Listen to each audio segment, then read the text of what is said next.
Seahawks Niners, my question for you is this Niners group of skill players stoppable? Because when I was watching them, we always make things about quarterbacks, and it's funny. Like Brock Purdy's best play was one where Brandon Ayuk dropped the ball. That's where he's different from Jimmy Garoppolo. But it's crazy to me. Like, I don't understand how you can watch that game and have your takeaway be Brock Purdy anything. My takeaway is, holy crap, Debo, Christian McCaffrey, Jennings, Kittle. What did I say? Jennings before Kittle. Anyways, Ayuk. These guys are unbelievable. They do everything, so you never know what the hell anyone is doing on any play. They're so multiple. They're so talented. They're so hard to tackle. Every angle is a bad angle. It's truly basketball on grass. Yeah. You don't know what they're doing on any play. You don't know where they're lining up on any play. I think to take a little air out of this 49ers rocket ship, I don't know if you have air as a rocket ship, 49ers balloon, I don't know what we're calling it, but to pour a little cold water on it, I think that part of what comes with being, and this, I say this about, what's that guy that was the Swiss Army knife for the Saints? Anyway. Taysom Hill? Yeah.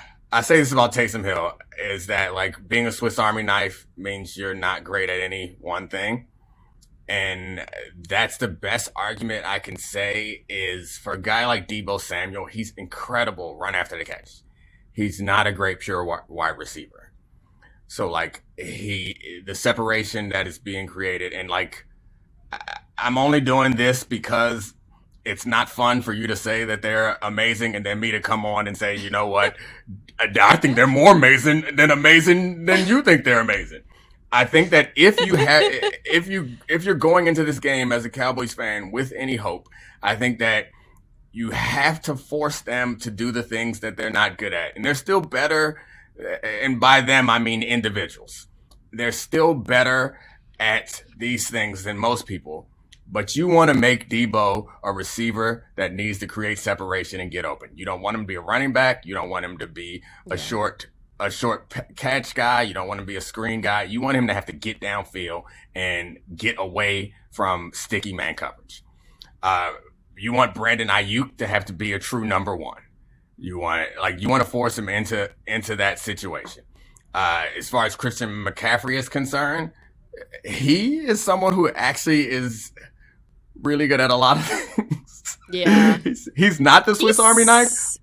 Like, he could be a starting NFL slot receiver, and he also is a top of the league running back. So that's the challenging part. He's the guy in a world where running backs don't matter. He's the guy that I will, if you have to rank them on who I'm worried about as a defensive coordinator, I'm starting with Christian at the top.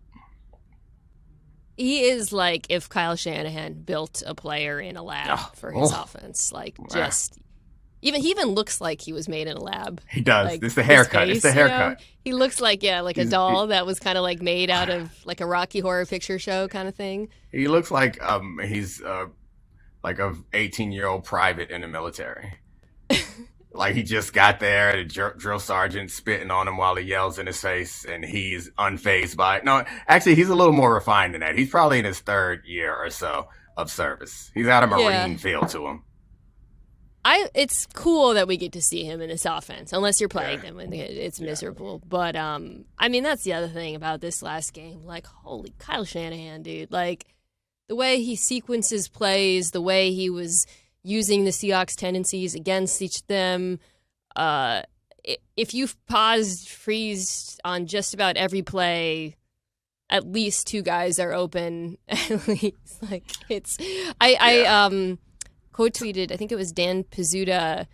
It was near the end of the game. He was laughing because Brock Purdy had a CPOE that was like 0, even though like okay. Let me put that in perspective for people. So, completion percentage over expectation. It is not a catch-all to measure quarterback performance. What it tells you is the quarterback exceeding the opportunities available to him because of scheme and defense and whether players are open and all of that. Basically, like, is he completing more passes than he should be?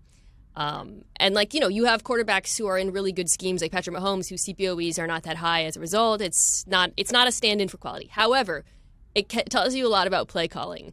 The fact that Brock Purdy put up like video game stats. I mean, they were averaging it felt like 12 yards of play. I don't have it in front of me, but it felt like that. Those stats, and then that his CPOE was just flat. Yeah. Is pure uncut Shanahan. Yeah. And also the fact that it was just flat is pure uncut Ayuk drops. Yeah. It's that one drop because that had to be. That would have changed the way you talk about him. Had Ayuk caught that one pass, because I don't know what that was, but it was definitely a low completion percentage, and he made some magic happen right there, which has to be encouraging.